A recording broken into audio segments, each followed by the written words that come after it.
welcome to Pooch with Style. I'm your host, Julie Lazcano. The topic of today's show is dogs with heat stroke and how to avoid them. But before we get started, I'd like to say hello to my co-host, James Kelly from Aspects of Writing. And hello, Julie. How are you? I'm great. Thank you for being here. Thank you. If you're just tuning in, you're listening to Pooch with Style with me, your host, Julie Lazcano, right here on KLAV 1230 on the AM dial in Las Vegas, or on your computer. You can find us live on the internet at KLAV1230am.com. James would like to share with our listeners where can they see us live? Okay, you can go to youtube.com, and that's youtube.com/aspects of writing. And when you get to Aspects of Writing, which is all one word, you click on the featured button.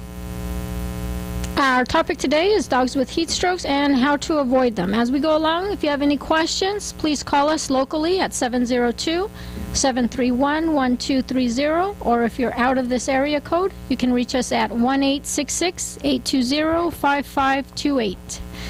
Dog heat stroke symptoms. Like their human counterparts, dogs can get too warm and suffer from heat stroke, and this is caused by being in a hot, confined space with little ventilation, such as in a car. And so it's very important that you don't put your canine companions into this kind of a situation. Dogs that are suffering from heat stroke can enter a coma or even die from this condition. So it's essential to recognize the signs. Some of the signs are a swollen tongue, panting.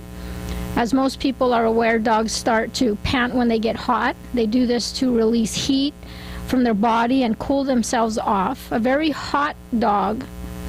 A hot dog, okay, that's good.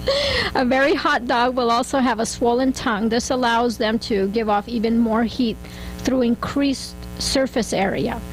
A panting dog will release even more heat into the air, heating the air quicker than it would otherwise if there is no ventilation. The other sign is a bright red gums or tongue. A dog suffering from heat exhaustion may have a bright red coloring to their gums or tongue, and the gums may also be dry to the touch. Disorientation or confusion is another sign. A dog with too high internal temperature may stare or have an anxious expression. It may also appear disoriented and stumble while walking. Another sign of confusion is if a dog doesn't respond to their name or commands when it usually does. I don't know, my dog doesn't respond to commands Anyway. Mine either. Increased heart rate, difficulty breathing. Another common sign is increased heart rate and difficulty breathing. If you notice that your dog seems too winded or to correlate with the activity it was doing, it may be a symptom of heat stroke. Another sign is vomiting and diarrhea. That's very common in heat strokes. At this point, it's critical to get your dog cooled off and to a veterinarian immediately.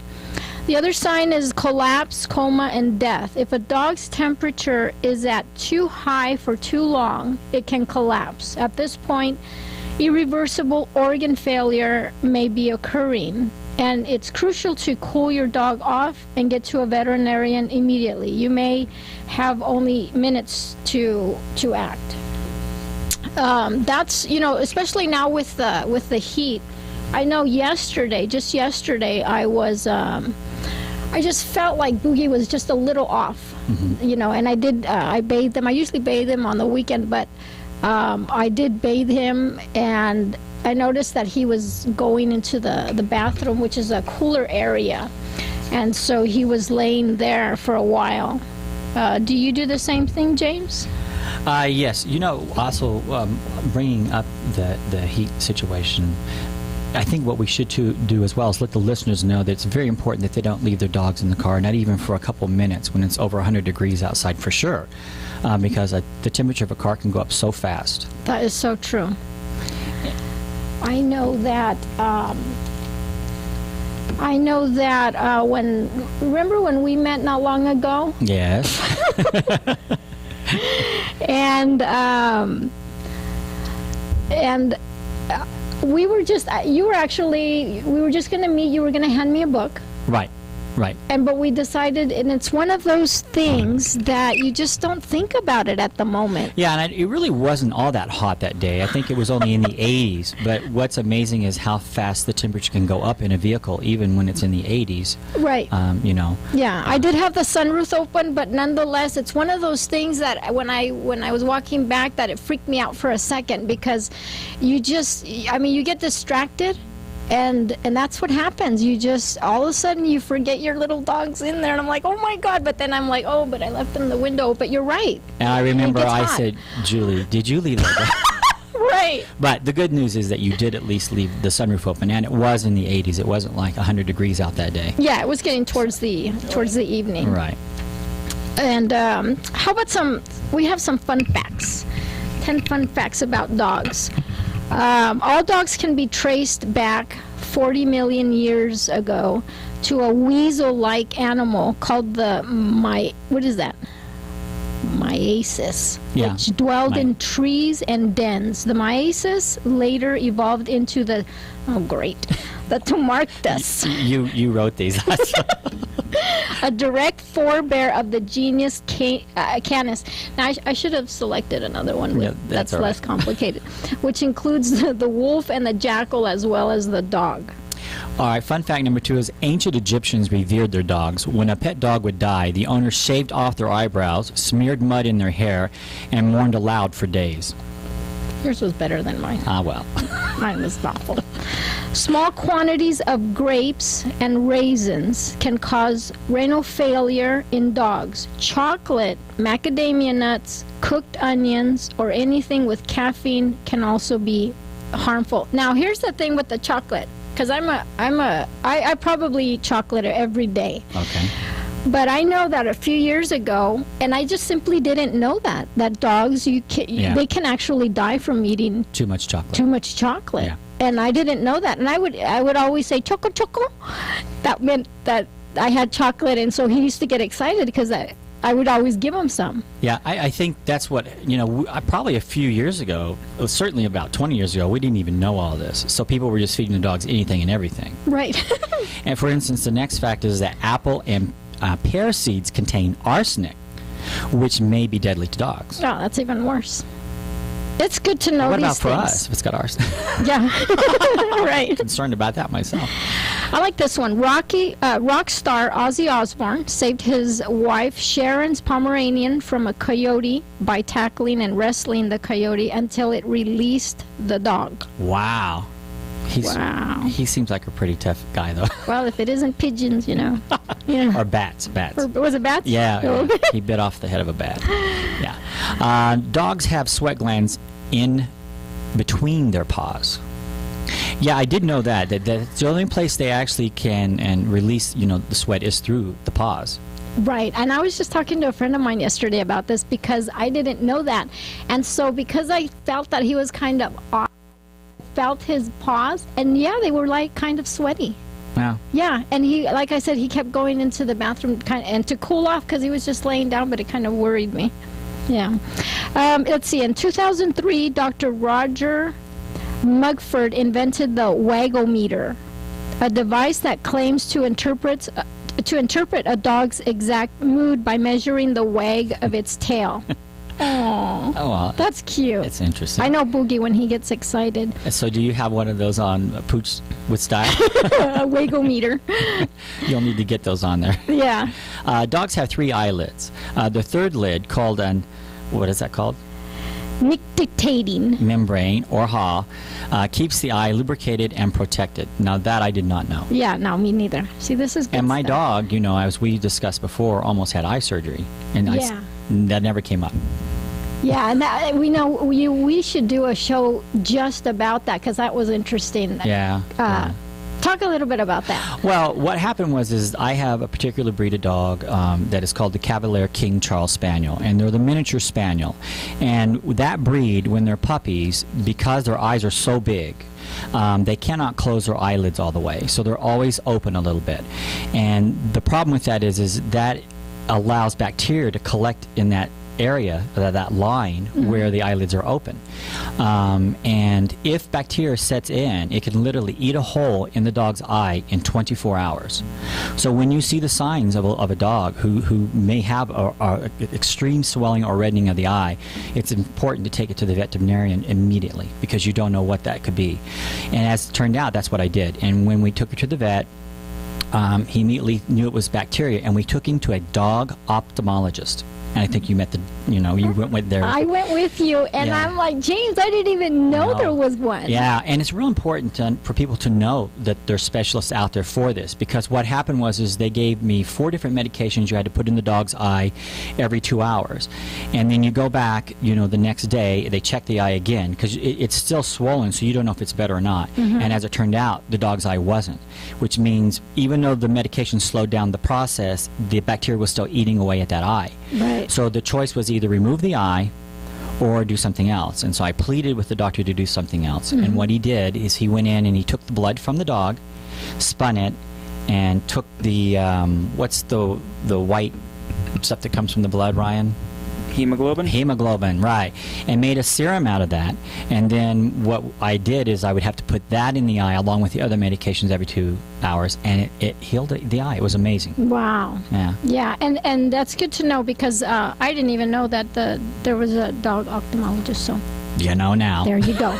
You're listening to Pooch with Style with me, your host, Julie Lazcano, and my co-host, James Kelly, right here on KLAV, here in Las Vegas, the beautiful Las Vegas, Nevada. There we go. A dog's shoulder blades are unattached to the rest of the skeleton to allow greater flexibility for running. Now, see, I didn't know that either. See, me neither. Yeah. Puppies are sometimes rejected by their mother if they are born by cesarean and cleaned up before giving them back to her. I never even heard of a dog's cesarean. I didn't know they did that. Yeah, me neither. And so Boy. you've got all kinds of good facts here, Julie. Yeah. Dog safety tips. What are the signs that a dog is going to bite? One of the best ways to prevent a dog attack is to know the difference between a dog that is relaxed and calm and a dog that is showing signs of aggression. A dog's body language is the key to understanding when it may be preparing to bite. Here are some common signs that a dog is relaxed and not planning to bite. A relaxed dog will hold its head up. The dog's tail will either be resting, pointing down, or gently wagging back and forth. The ears should be neither back nor forward. The dog's hair will lay smooth along its back. Its mouth and lips are relaxed, almost appearing as if the dog is smiling. You can see the dog's tongue. Julie, I think we have a caller on the line. Who's our caller? Hello, caller, are you there? Yes, I am. Hi, Julie and James. Hi, Judy. Hi, Judy. How are you? I'm doing fine, and James, you didn't have to text me this time. I'm out here in Ohio, and I'm just all busy and mixed up with the time.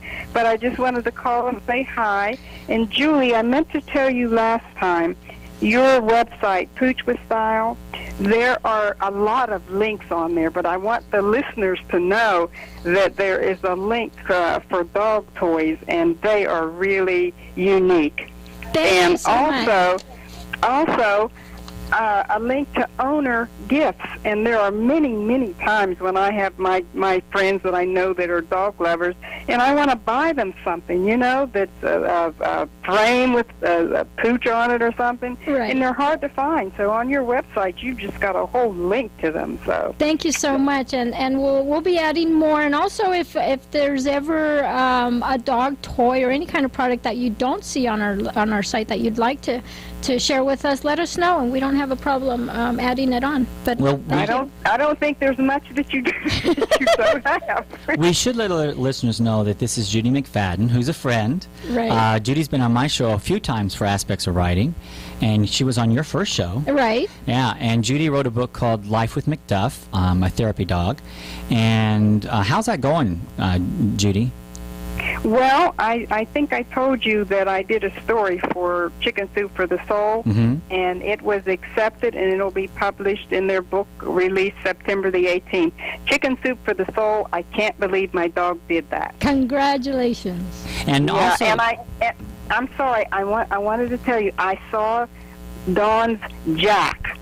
oh yeah, Yeah, Jack was I here. saw Jack. There's Yeah. a great picture of Jack with his little poodle cut on. So yeah, that enjoyed was Tito's handiwork, putting that on there.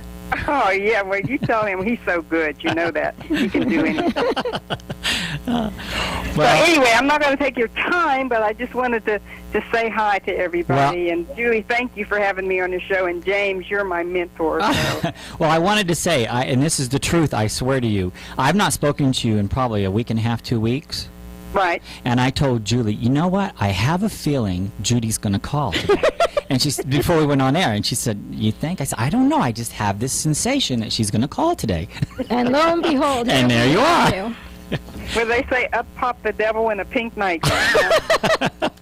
Thank you so much for calling, Judy. I appreciate All your right, call. you guys Bye, take Judy. care. Bye-bye.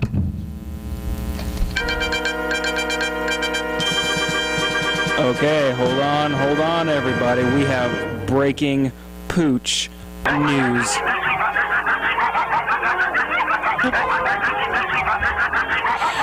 All right, this is James Kelly here with Pooch News. I like her new sound effects. And the topic of today's Pooch News is Chihuahua hoarders. We're doing the best they could. They just got out of hand. The scene was shocking. 185 Chihuahuas were being kept at a home in northeastern Pennsylvania. The corpse of 30 more were packed in a freezer.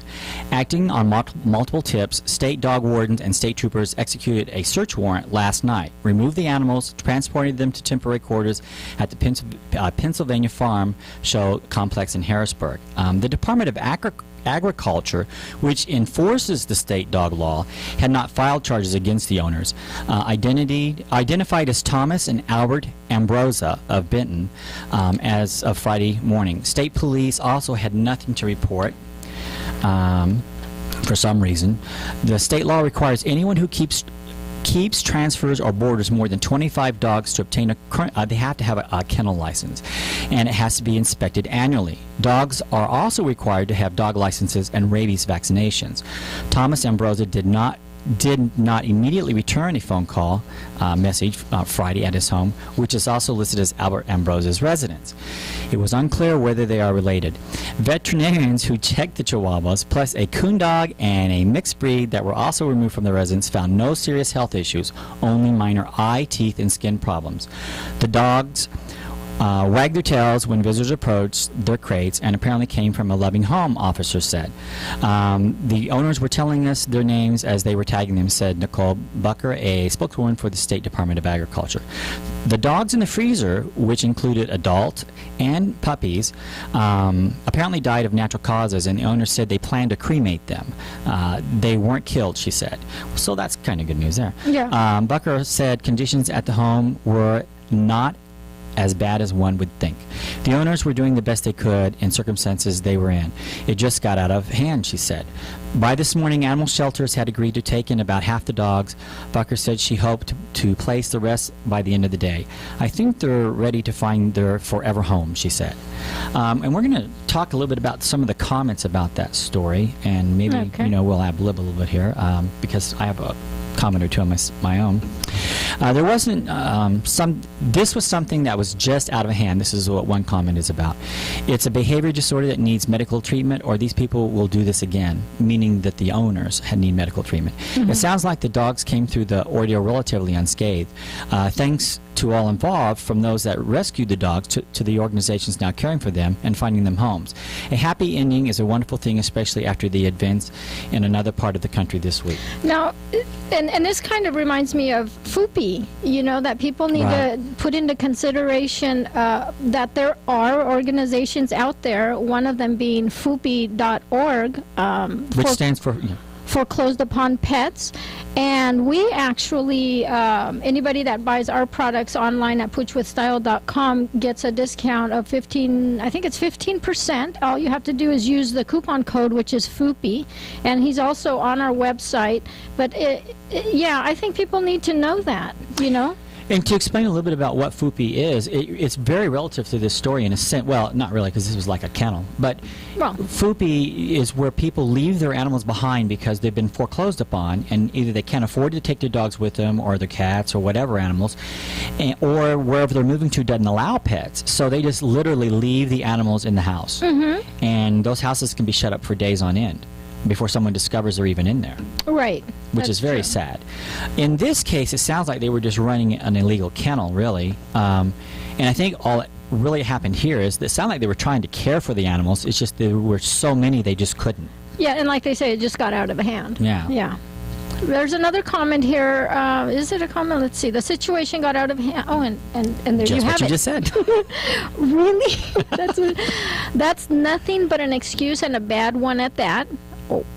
I agree with MMF 1124. Oh, that's the call sign for that. Okay. Yeah. The Harrisburg Humane Society are eating this up. Please do not give them any money before you open up that wallet. Remember this, the executive director of the Harrisburg Humane Society makes $87,000. Oh, wait, how much? $87,950 a year.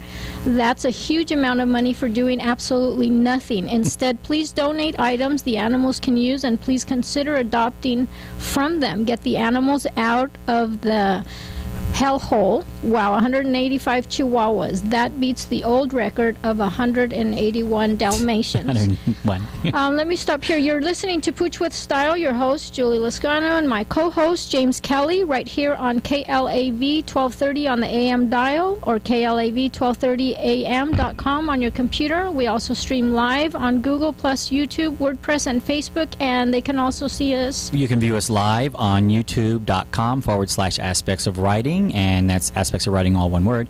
And when you get there, just click on the feature button, and you can see us in studio. More on dog heat stroke. How to treat an overheated dog. Dogs cannot tolerate too much heat, as we know. Their fur, which covers their entire bodies, prevents them from sweating. The largest surface not covered with fur is their paw pads, which explains the damp paw prints you might find on the sidewalk on hot summer days. Because your dog sweats so little, it's important that you know the signs of heat exhaustion and heat stroke and how to treat them if they occur. Knowing what to do when your dog gets hot and taking immediate action can save its life. An overheated dog is a medical emergency. Things that you'll need water, face cloth or towel, rectal thermometer, and the instructions. Number 1 on our list, remove your dog from the heat immediately upon suspicion of heat exhaustion or stroke. Put him or her in the shade in an air-conditioned car or inside an air-conditioned house. Use a cool, wet cloth to moisten your dog's face and paw pads. Doing so will allow evaporation to occur and the heat to dissipate. Offer your dog cool water to drink. And immerse your dog in cool water, thoroughly wetting his coat as soon as it is possible to do so. Use a well-lubricated rectal thermometer to check your dog's temperature every 5 minutes.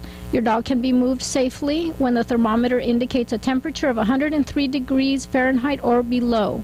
Allow your dog to shake off excess water, then allow his coat to dry naturally. Bring him to the veterinarian for further treatment, even if you think you've addressed the problem. Complications from being in extreme heat includes brain damage. Now, those are the things you can do before you even see a vet, to immediately help remedy that situation. Right. And especially, again, going back to what we were talking about, the heat, we just need to be more aware of what the heat does to the dogs. I mean, just ourselves. Right. So, yeah, that's something to really put attention to. Now, last week, our Pooch product of the month. Last week I announced our product of the month, and I stumbled quite a bit. Actually, throughout the show I stumbled, right? because that was like terrible. I don't have glasses, and I am literally blind. I cannot see one thing. I kept looking. And you forgot him last week. And I forgot him last night, Yeah. and I kept looking back at you, kind of like. I know. Like, help. And so, in keeping with dog safety, we have one of many safety dog products to keep our little Pooches safe. We have our auto zip line with TrueFit Smart Harness and Wander Leash, the safest and easiest way to travel with Fido. The Kurgo Auto Zip Line is the easiest and convenient safety harness and restraint system for your dog. A nylon webbed line simply attaches between the two rear seat belts or rear passenger side handles, creating a tether run. And this secure line allows the dog freedom to roam in the back seat of the car and allows the driver to focus on the road ahead, thus reducing a driver distraction. The Kurgo dog harness and the leash integrate with the zip line, allowing you to quickly transition from walking the dog to getting on the road. And the benefits basically is the function as a great walk. They function as a great walking harness. It works with all vehicle seat belts, and it's convenient to get the dog in and out of the car. The dog cannot jump out of the car when the door is open. And we have we have a couple different colors, Well, actually. let's also explain exactly how that works. There's a line that goes from the handles. Like when you're in the back seat, most cars now have handles up above. Right. Or they'll have a place for even to hang clothes. Yeah. And it attaches there from one side of the door, on one side of the car, to the other side on the roof area. Right. And then on the bottom part, the dog has a harness that's attached to that zip line, and then there's a harness that's attached to the bottom seat. That's right. Yeah. Yeah, so you could find that at poochwithstyle.com. Next week, we will return with a live show, and the topic will be dogs and healthy eating. You can find links and information about all my guests on the Pooch with Style website, poochwithstyle.com. Every Sunday, Pooch with Style will broadcast live at 6 p.m. Pacific Standard Time here on KLAV and on the internet at www.klav1230am.com. Keep in mind, we rebroadcast on VegasAllNetRadio.com at 5 Pacific Standard Time. You can also view us on video here in the studio at KLAV on YouTube immediately after the broadcast. Just go to YouTube and enter Aspects of Writing with James Kelly. For more information on dog tips, dog safety, and dog products, you can go to your computer and log into poochwithstyle.com.